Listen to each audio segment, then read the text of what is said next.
विद्यार्थी मित्रों नमस्कार। पटेल भीमजी केसरा विद्यालय कोटड़ा जड़ोदरनी यूट्यूब चेनल में आपનું स्वागत है। आज આપણે નવો પ્રકરણ ધોરણ 10 ગણિતમાં પ્રકરણ 4 દ્વિઘાત સમીકરણ છે એના બેઝિકનો આપણે અભ્યાસ કરવાનો છે। દ્વિઘાત સમીકરણ છે એને ક્વોડ્રેટિક ઇક્વેશન પણ કહેવાય।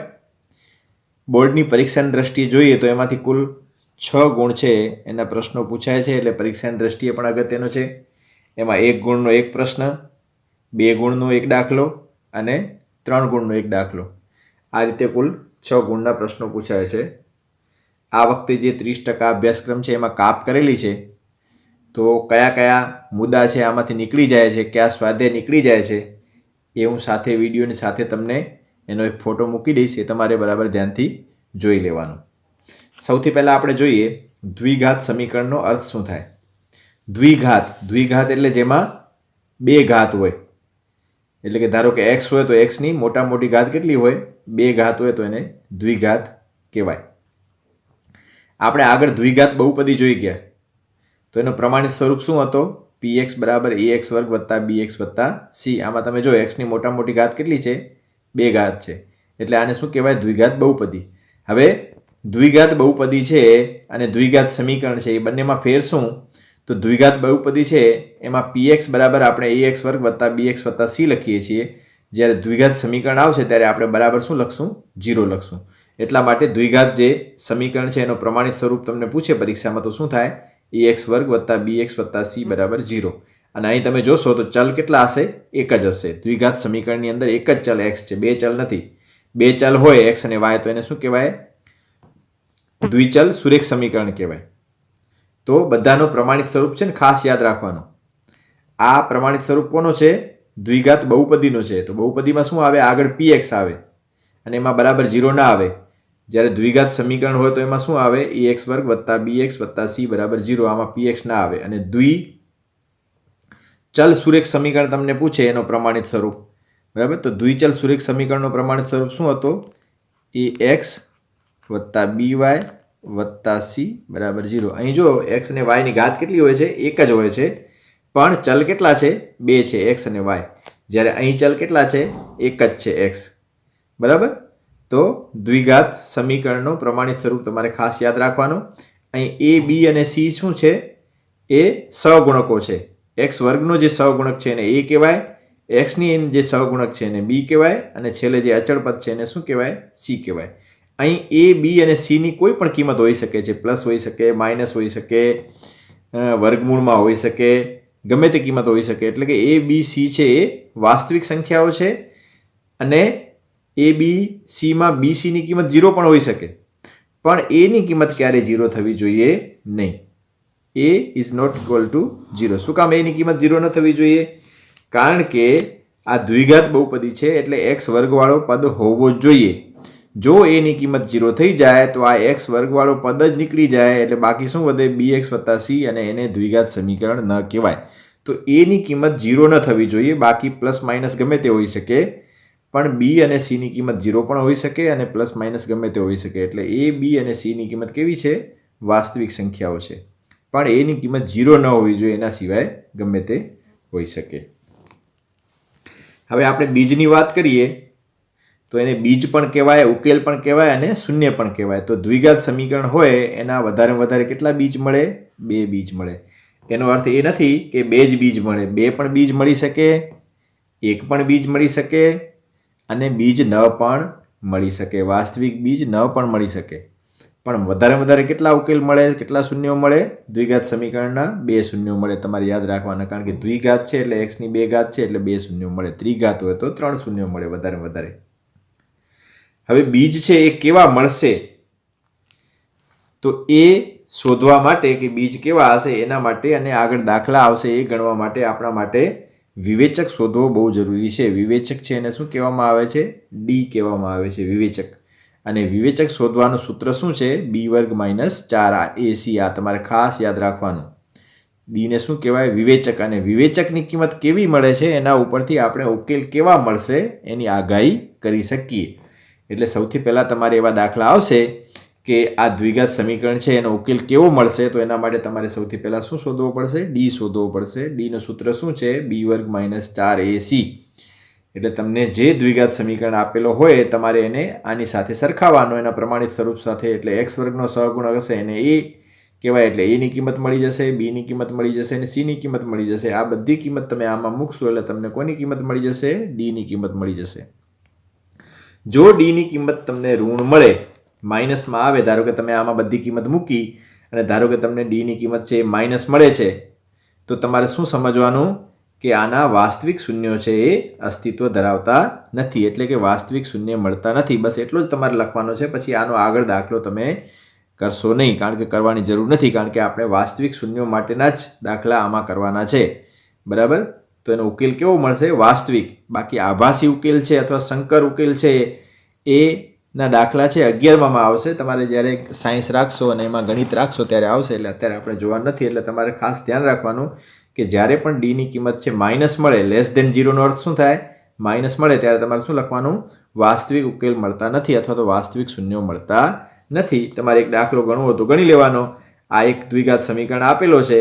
આમાં એની કિંમત છે 5, બીની કિંમત છે -3 અને સીની કિંમત છે 2. આ કિંમત છે તમારે આ સૂત્રમાં મૂકી દેવાની અને તમે જોશો તો ડીની કિંમત કેવી મળશે? માઇનસ મળશે, ઋણ મળશે. એટલે વાસ્તવિક ઉકેલ મળી શકે નહીં. બરાબર? એના પછી તમે જુઓ કે કાં તો ડીની કિંમત છે એ ઋણ મળે. જો ઋણ મળે તો વાસ્તવિક ઉકેલ ન મળે. અને જો બીજી કિંમત કેવી મળે? ડીની ધન કિંમત મળે. અને ધન કિંમત મળે તમારે શું સમજવાનું? વાસ્તવિક ઉકેલ મળે છે. હવે એમાં બે શક્યતા છે. કાં તો ડીની કિંમત 0 મળે અને કાં ડીની કિંમત કેટલી મળે? 0થી મોટી મળે. 5, 7, 8, 10 ગમે તે કિંમત મળે એને કહેવાય ડી ગ્રેટર ધેન 0 અને આને કહેવાય ડી ઇઝ ઇક્વલ ટુ 0. જો ડીની કિંમત 0 મળે તો તમારે શું સમજવાનું? બે બીજ અથવા બે શૂન્યો કેવા હશે? સમાન હશે અને વાસ્તવિક હશે. વાસ્તવિક તો હોય જ. ડીની કિંમત 0થી મોટી મળે એટલે વાસ્તવિક ઉકેલ તો મળે જ. પણ બે બીજ કેવા હશે? બે શૂન્યો કેવા હશે? બે ઉકેલ કેવા હશે? સમાન. સમાન ઉકેલ ક્યારે મળે? તમને આવો પ્રશ્ન પૂછે કે બે ઉકેલ સમાન ક્યારે મળે? જ્યારે ડીની કિંમત કેટલી મળે? 0 મળે. અને ડીની કિંમત જો 0થી મોટી મળે તો બે ઉકેલ કેવા હશે? ભિન્ન હશે. બે અસમાન અથવા તો ભિન્ન ઉકેલ મળે. આને કહેવાય ભિન્ન. બે અલગ અલગ ઉકેલ મળશે. બરાબર? અહીંયા શું મળશે? તમે જ્યારે કિંમત શોધશો, એનો ઉકેલ શોધશો ત્યારે બંને એક્સની કિંમત કેવી આવશે? સરખી આવશે. જ્યારે અહીંયા બંને એક્સની કિંમત કેવી આવશે? અલગ અલગ આવશે. એટલે જો ડી ગ્રેટર ધેન 0 હોય તો ઉકેલ છે એ વાસ્તવિક અને ભિન્ન મળે. અને જો ડી ઇઝ ઇક્વલ ટુ 0 હોય તો ઉકેલ વાસ્તવિક અને સમાન મળે. જેમ કે નીચે એક ઉદાહરણ મેં લખ્યો છે.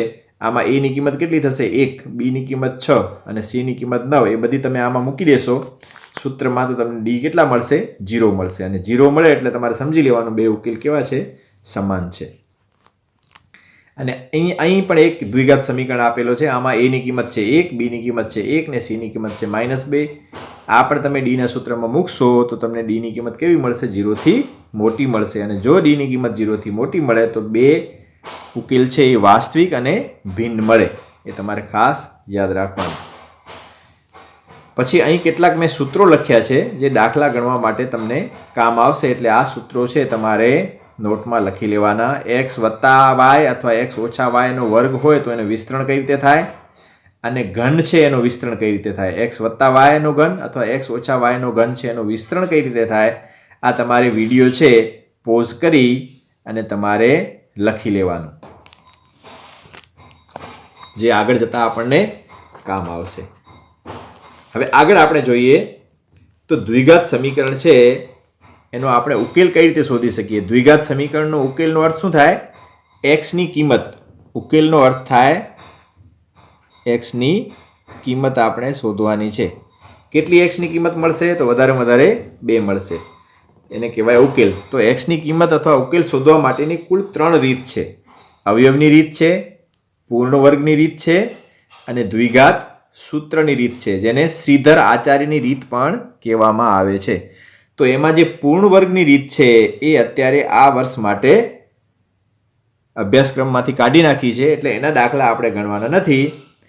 2 રીતો છે એના દાખલા ગણવાના છે. એક છે અવયવની રીત અને બીજો છે દ્વિઘાત સૂત્રની રીત. અવયવની રીત છે એમાં શું કરવાનું છે? સૌથી પહેલાં જે ત્રિપદી હોય એના અવયવ પાડવાના એટલે તમને 2 કૌંસ મળશે.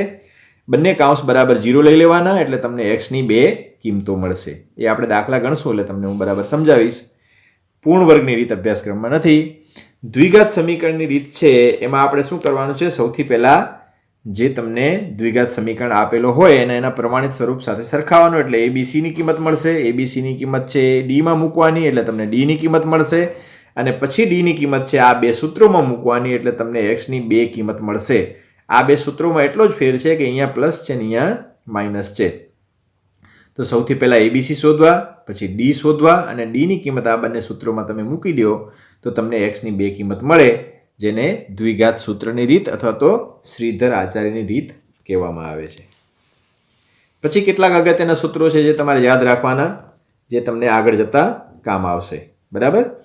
તો આગળ આપણે જે પ્રકરણ છે એ જોઈ ગયા હતા દ્વિઘાત બહુપદી, તો એના જ એ સૂત્રો છે જે તમને કામ આવશે કે બે શૂન્યોનો સરવાળો શોધવાનું સૂત્ર શું. ધારો કે બે શૂન્યોને આપણે આલ્ફા અને બીટા કહીએ તો એનો સરવાળો શોધવાનું સૂત્ર શું છે, -b/a. બે શૂન્યોના ગુણાકાર શોધવાનું સૂત્ર શું છે, તો c/a. આગળ આવી જ ગયા છે આ સૂત્રો, તમારે ખાસ યાદ રાખવાના છે. અને શૂન્યોની બાદબાકી હોય તો વર્ગમૂળમાં d/a આ સૂત્ર યાદ રાખવાનું. હવે કોઈ પણ તમને સમીકરણ આપેલો હોય તો એ દ્વિઘાત છે કે નહીં એ કઈ રીતે તમે ચેક કરશો, તો એના કેટલીક શરતો મેં લખી છે, એ તમારે લખી લેવાની. તો એ પહેલી શરત એ છે કે એમાં એક્સ વર્ગવાળો પદ હોવો જોઈએ. એક્સની ઘાત વધારેમાં વધારે 2 હોવી જોઈએ. 2 થી વધારે ઘાત એક્સની હોવી જોઈએ નહીં. અને એક્સ વર્ગવાળો પદ ફરજિયાત હોવો જોઈએ. એક તો આ. પછી આમાં એક જ ચલ હોવો જોઈએ એક્સ, આમાં વાય દેખાવો જોઈએ નહીં. વાય વાળી હોય બહુપદી તો બધા પદ વાય વાળા હોવા જોઈએ, અને એક્સ વાળા હોય તો એક્સ વાળા. એક્સ ને વાય બંને ભેગા હોવા જોઈએ નહીં. પછી એક્સની ઘાત છે એ પૂર્ણાંક હોવી જોઈએ. એક્સની ઘાત છે એ 2 હોવી જોઈએ. ખાલી એક્સની ઘાત 1 હોય તો ચાલે, ન હોય તો પણ ચાલે. પણ એક્સ છે એ વર્ગમૂળમાં ન હોવું જોઈએ, એક્સની ઘાત અપૂર્ણાંકમાં ન હોવી જોઈએ કે એક્સની ઘાત માઇનસમાં હોવી જોઈએ નહીં. આપણો જે સમીકરણ છે કયા સ્વરૂપમાં હોવું જોઈએ, આ સ્વરૂપમાં હોવું જોઈએ, જેને શું કહેવામાં આવે છે, દ્વિઘાત સમીકરણનું પ્રમાણિત સ્વરૂપ. ખાસ યાદ રાખવાનો, ax વર્ગ વત્તા bx વત્તા c. એટલે આ રીતે 3 પદ હોવા જોઈએ, 4 પદ હોવા જોઈએ નહીં, વધારે વધારે 3 પદ, જેમાં એક્સ વર્ગવાળો પદ, એક્સ વાળો પદ અને સંખ્યા. બરાબર? એક્સ વર્ગવાળો પદ ફરજિયાત હોવો જોઈએ. એક્સ વાળો ન હોય તોય ચાલે ને અચળ પદ ન હોય તો પણ ચાલે. પણ એક્સની ઘાત છે પ્લસ હોવી જોઈએ, માઇનસ ન હોવી જોઈએ, અને વર્ગમૂળ પણ હોવું જોઈએ નહીં. બરાબર? એબીસી છે જે સહગુણક છે, એ બી ને સી, એની કિંમત છે એ ધન પણ હોઈ શકે, ઋણ પણ હોઈ શકે અને 0 પણ હોઈ શકે. પણ એની કિંમત છે એ 0 ન થવી જોઈએ. જે એની કિંમત છે એ 0 થવી જોઈએ નહીં. બાકી બધાની કિંમત 0 હોય તો ચાલે, બી ની સી ની, પણ એની કિંમત છે બાકી બધી ચાલે, વર્ગમૂળમાં છે, માઇનસ છે, પ્લસ છે, બધી ચાલે, પણ એની કિંમત છે એ 0 થવી જોઈએ નહીં. બરાબર?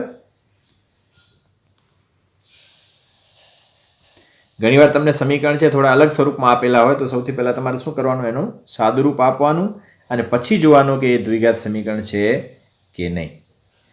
હવે આપણે કેટલાક ઉદાહરણ આપેલા છે, આપણે જોવાના છે કે એ દ્વિઘાત સમીકરણ છે કે નહીં. તો પહેલો સમીકરણ છે 5x - 7, તો એ દ્વિઘાત સમીકરણ નથી, કારણ કે ઓછામાં ઓછો એક્સ વર્ગવાળો એક પદ હોવો જ જોઈએ. આમાં એક્સ વર્ગવાળો કોઈ પદ નથી એટલે એને દ્વિઘાત સમીકરણ ન કહેવાય. 2x વર્ગ બરાબર 0 આ છે, કારણ કે આમાં એક્સ વર્ગવાળો પદ અગત્યનો છે, એ હોવો જોઈએ. બાકીના પદ હોય કે ન હોય એ જરૂર નથી. પછી આ નથી. શું કામ નથી? કારણ કે આમાં એક્સ ઘનવાળો પદ છે. એક્સની મોટી ઘાત કેટલી હોવી જોઈએ? 2. 2 થી વધુ હોવી જોઈએ નહીં, તો આ નથી. પછી આ પણ નથી. શું કામ નથી? કારણ કે એક્સ ઉપર વર્ગમૂળ હોવો જોઈએ નહીં. 5 ઉપર વર્ગમૂળ હોત તો ચાલત, પણ એક્સ ઉપર વર્ગમૂળ ન હોવો જોઈએ. પછી આ છે. શું કામ છે? કારણ કે આનું તમે વિસ્તરણ કરશો તો દ્વિઘાત સમીકરણ જ મળશે, એટલે આ છે. વિસ્તરણ માટે તમને આગળ એના સૂત્રો આપ્યા છે. આ નથી.